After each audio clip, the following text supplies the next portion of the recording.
Викендов несовесни граѓани повторно направија огромна штета кај пешачката патека покрај Брегалница во Штип. Сето она што јавното предпријатие ИСАР заедно со локалната самоуправа го инвестира за доброто на граѓаните, некои вандали се обидуваат да го уништат, но јавното предпријатие ИСАР веќе ги знае сторителите. Ние макотрпно работевме и направивме безброј проекти во овој град, се со цел да граѓаните на град Штип се чувствуваат удобно, да се чувствуваат дека живеат во вистински град.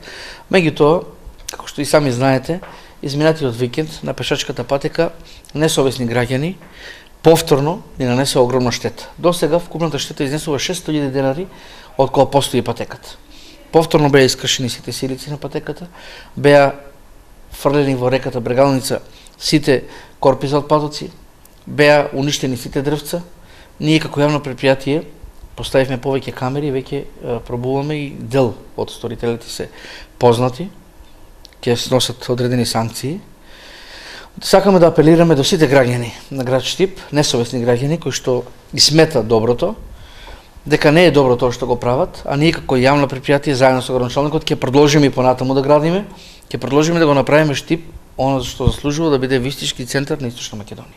Благодарение на ажурноста на јавното предпријатие ИСАР, пешачката патека покрај Бегалница е повторно доведена во лична состојба. Санирана е поголем дел од штетата. Сето што беше уништено, 80% веќе е санирано. Значи комплетно се поставени нови канти за отпадоци. Искршените канделабри каде што имаше доле каде што беа осигурачите се поставени затоа што мали деца може да дојдат да ги фати струја, повторно ги затворивме. Скршените силици денови веќе бидат обновени и се надевам дека ова ќе биде последен пат затоа што веќе дел од сторителите ги знаеме. Се надевам дека нема да се повтори. Боџиев нагласува дека случајот со вандалско однесување е прв кој што јавното предпријатие ИСАР успеа да го реши благодарение на видеонадзорот и благодарение на информациите на совесните штипјани.